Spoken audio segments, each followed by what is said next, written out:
What's good, man? It's your boy Proclaim True, back with another video. Hope everybody doing good out there. Me, same old, man. Same old. So, man, it's been a lot, in this age of post Aquarius, man. Just a lot. I mean, for me, man, the more you know, the less you know. I just been in information overload lately. Information overload, man. Information overload. Like this thing, this history distortion stuff has just, that rabbit hole is so immense, man. And it ties into like so much goodness. I mean, yeah. So I kind of wanted to make a video on that, some of the things I've been hypothesizing. I don't want to go too deep on, on a certain, niche, but I just kind of want to put out some of the thoughts that I've been, piecing together after I, am doing the research that I've been doing. I wish I had the book I've been reading near me. But it's called like Interior America, and it talks about like these civilizations that were already in the Americas prior to Christopher Columbus arriving, and these, what we thought was people that kind of established their own civilizations in isolation from the rest of the world, still having language traces in their language and artifacts that they claim they received from ancestors that were the same, that came from well-known civilizations on the other side of the planet, or around the world, whatever you want to call it, which is intriguing. And how obviously one thing is for certain: history is not what they told us. All right, history is not what they told us. And the more I look into this stuff, the more a certain something is ringing in my head, and I'm starting to believe that humans, as in, what we see or what we perceive that we see on a day-to-day basis, weren't the only things walking on this planet as recently as 200 years ago.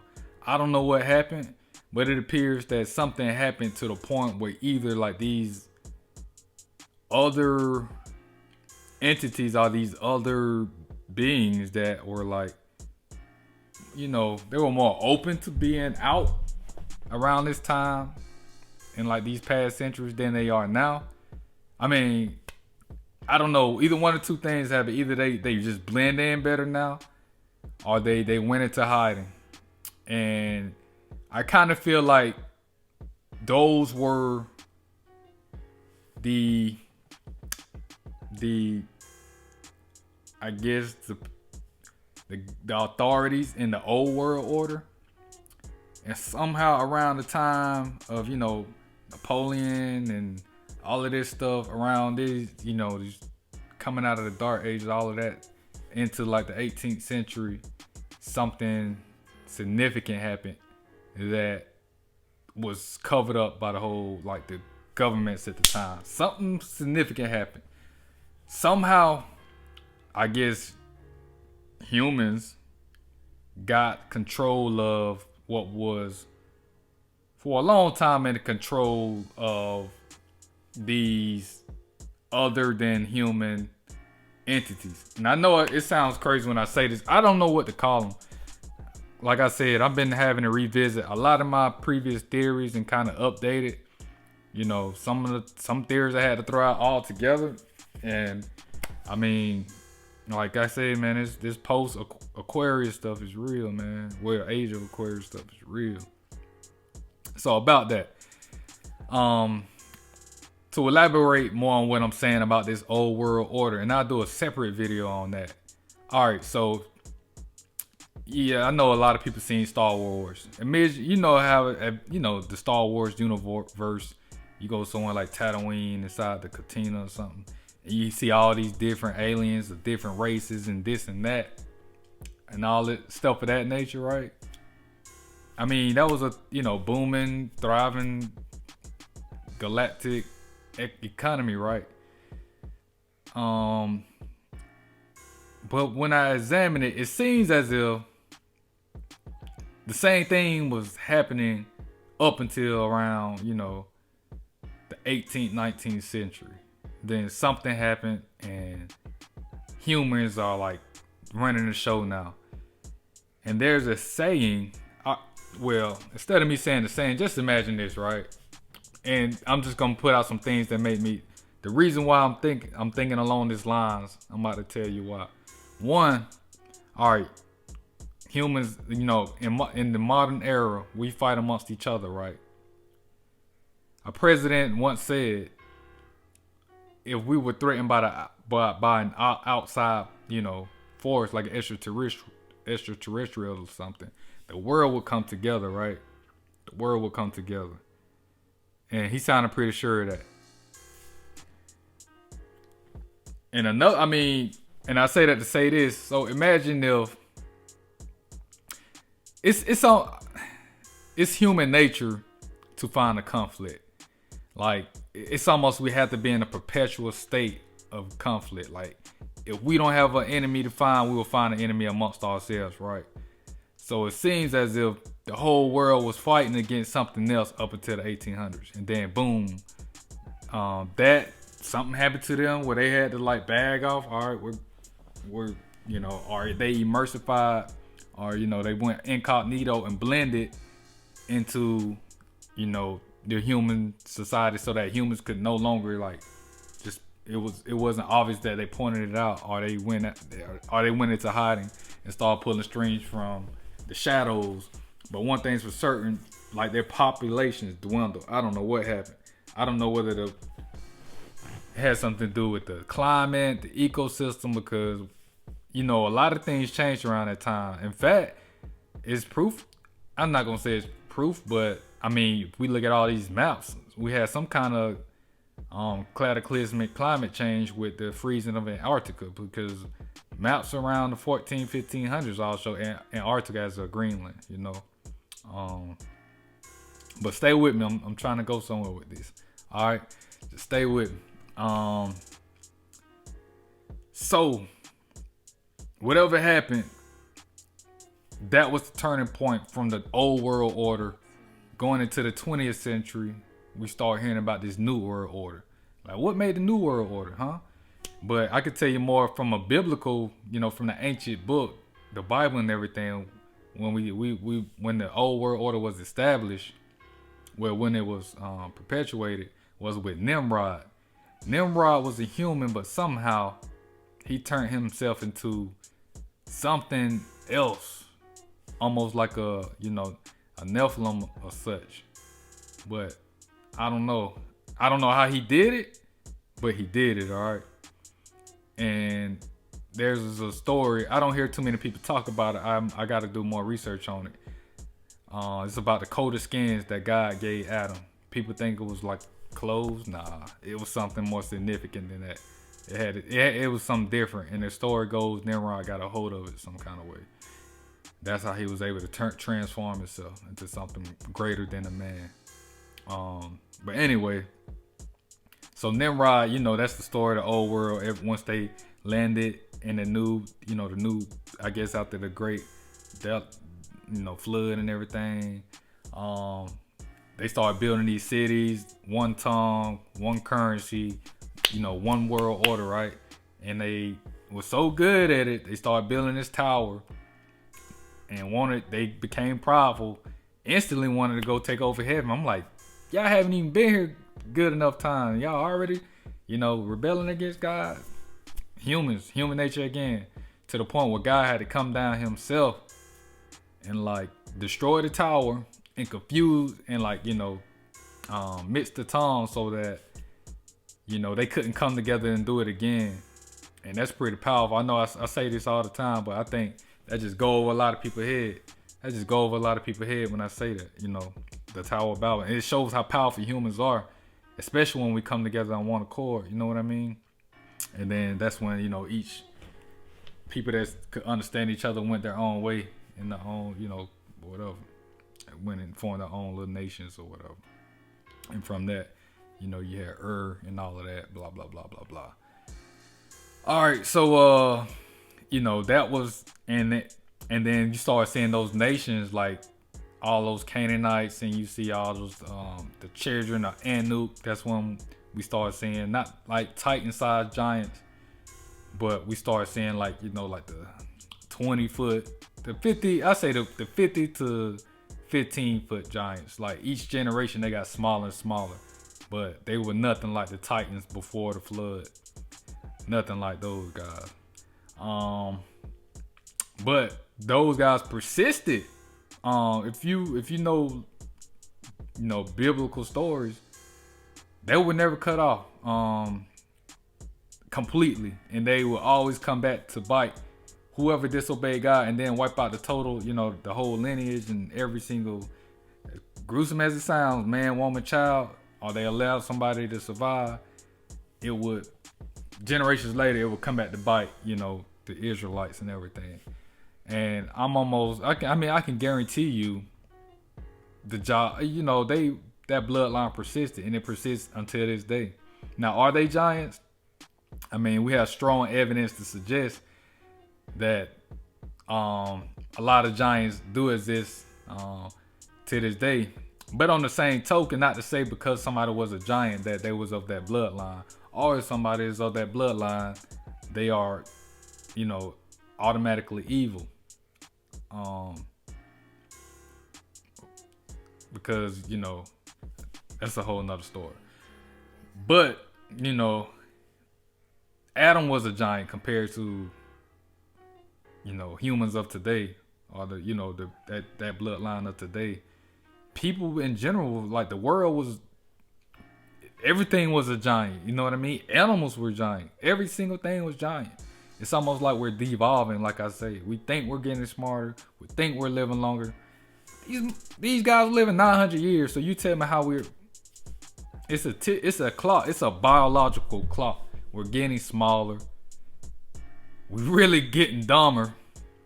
Our speech is devolving. We don't even know the 7 sacred sciences anymore. Nobody teaches harmonics. They taking music. You see less and less music, less and less art, less and less. But I digress. Anyway, so let's go back to it. All right, so that's the old world. Like I say, I'm gonna be doing a lot of more research on this old world order, as a lot of other people are, and there's some good content out there, guys. There's some good content. And now you hear New World Order, New World Order, New World Order. Well, like I said, so whatever happened, I don't know what happened. I don't. It's a gray area right now, but I do know what it is gonna happen. So transhumanism, they didn't want whatever was ruling in the old world order. They no longer wanted them. They found a way to get them out the picture. And now that, they're running the show, they want to become them. And they're going to do that through transhumanism. So, I mean, that's where we're at. And it kind of lines up. You know what I mean? It kind of lines up. If anybody got any, if you can kind of fill in, connect some of these dots of what I'm saying. Like, I know where I want to go with it, but I haven't had the time to just sit down, read all these books, and have reference after reference after reference. But I'm telling you guys, like, years of research, I can just tell you this on my head. Just do your own research. And there's been plenty of people that put this stuff into books. They've done the research. Why would I go and do the research that they've already done? You know what I mean? And there's been plenty of people in the 1800s that did this research. So, a hot commodity right now, and we better seize the moment before they catch on and like block all of these things. There's a lot of books restored from the 1800s. Like the book I mentioned earlier is one of those books, like the Interior America and all of that stuff. And it's what people thought about the world before we got indoctrinated, you know, before we had to go to schools, before school was mandatory. Heck, even in the early industrial revolution, kids didn't have to go to school. This stuff about school, that's pretty modern, you know what I mean? And I was watching like the autodidactic channel, and they made a good point about like these, when we start seeing these megalithic world fairs, you know, with the totalitarian architecture start springing up. One of the guys mentioned that, hey, this may have been like an indoctrination center. Like, this is where the modern world ideas came from. And after the cataclysm, and if you didn't want to abide by that, they were going to make you disappear. Simple, you know, brainwashing 101, you know, old school brainwashing, breeding camps, all that stuff, orphan trains. Yeah. After the cataclysm, like, certain people have, you know, people that possess certain knowledge, knowing those kind of events are going to happen, and they were properly prepared. So when it happened, they took advantage of it and rewrote history after it happened. So that's that in a nutshell, if you get what I'm saying. That's that in a nutshell. Right? So, speaking on, like, you know, this transition period, I know what we see a lot about this racism stuff. If you go back and just read old books, racism wasn't really a thing. It was really, people looked at a human as a human. Rich and poor was a thing. You know, classism was a thing. They would just call you by your nation. They wouldn't say, hey, black man. They would be like, hey, you know, Ethiopian. Like, it was black people, white people everywhere. You know what I mean? All throughout Europe. But somewhere in that gray area, things got twisted. Like when the humans start, you know, when it was just humans on here, they had to start, you know, putting people against each other. Or people would have came together once again and seen, like, and, you know, hey, like, what, you know, instantly caught on to what had happened and what was, you know what I mean? And so, good job on that, whoever knew how to freaking keep all this distortion going. That was good. But one thing for certain, two things for sure, you can't always suppress the truth. The truth always comes to the light, you know? I mean, hell, you look at pirates. I just bought a book today talking about the true pirates of the Caribbean. And they were from all races, you know what I mean? And they had different religious beliefs, but they weren't freaking, you know, killing like at each other's throats and everything. It was all about business, you know what I mean? Humans were humans. And it's like, the further we got away from that timeline, when we had other species or other whatever the word was on this earth, the more we start being pitted against each other, you know, for the sake of, you know, skin color, you know. And when we read all these old books, I mean, in our institutional schools where we go to get institutionalized and brainwashed, they teach us, you know, myths. Yeah, that's cute, fairy tales, blah blah blah. But in the medievals, man, that was like, the clues are all around us. We just have to be open to see it. Do you know why the Knights Templar became a thing? People were like migrating to like the Holy Land, and they were like an escort service. They say from bandits. Come on now, bandits. If you go look at the route they were traversing, though they was on the edge. If I'm not mistaken, they had to go through like the land of Tartary. And you know, if you've been following this Tartary thing, you know what awaited mother lovers in that area. Those were like the wild lands. You didn't know if you were gonna get scooped up by a griffin or a freaking giant or what.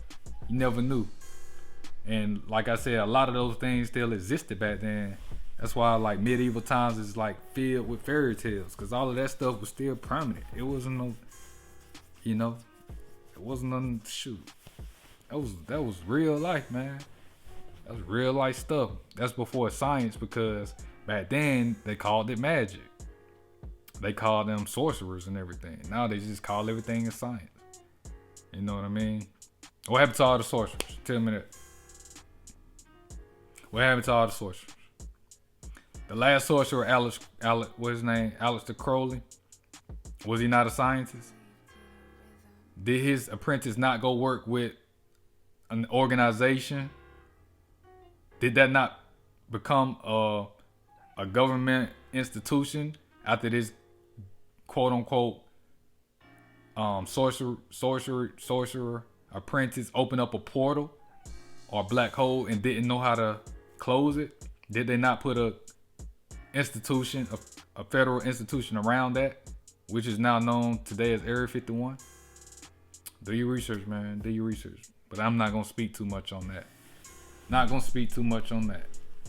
But yeah, man, some crazy stuff, man. Like, this is one of the this stuff is good. This stuff is gold. It couldn't have came at a better time because we're getting on the edge of a breakthrough. There's a lot. Everything we thought we knew is just about to be shattered. Straight up be shattered. You know what I mean? At least for the people that seek it. I think so this the thing, man. And this is another thing I realized. And I'm gonna do another video on this. Reality, whatever we perceive, that's reality.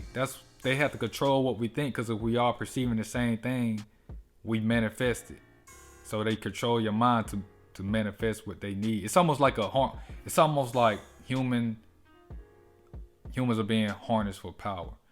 Like your mind, your conscious essence, your real, which is what Hitler was out there, you know, not trying to get into all that Gnostic stuff. But your conscious, your mind is what they need. You know what I mean? Your aura, that energy, they need that. They need you. For billion people like looking at one ball saying, trying to, you know, telepathically raise that ball. That is giving off some type of quantum energy that these people can utilize. And it can manifest the fabrics of, it can manipulate the fabrics of reality. You get what I'm saying? Or maybe you don't get what I'm saying. Because that's that's gradual level stuff. And I'll do another video to try to put in a more simplified version. But I'm certain of that now. I'm certain. That's why we got to do a better job of reaching the masses and raising consciousness. All right, we got to get back to the arts. We got to get back to the 7 sacred sciences of Adam. You know, again, I ain't trying to get too much into the Gnostic stuff, but we got to get back to things that, you know, just the creative expressions of the spirit. You know what I mean? Art, dancing, playing instruments. All of that stuff, you know, just look at all the stuff, you know, frequencies, learn about harmonics. Look at all the stuff they did, you know, the Israelites did, man. Just follow them. You'll know what I mean. Like, we're powerful beyond our, you know, our wildest dreams. We just limit ourselves. It sounds cliche, but that's the truth, man. That's the truth. But yeah, man, it's your boy Proclaim Truth, man. I hope y'all enjoyed this video. Hey, I think this is gonna be a whole sub series because there's a lot, man. There's a lot we can get into on this, man. But yeah, man. Hope you liked the video. Like, share, subscribe, hit that notification bell. We're gonna be dropping a lot of gems coming soon, man. A lot of gems, and you don't want to miss it, man. It's your boy Proclaim Truth, and we out.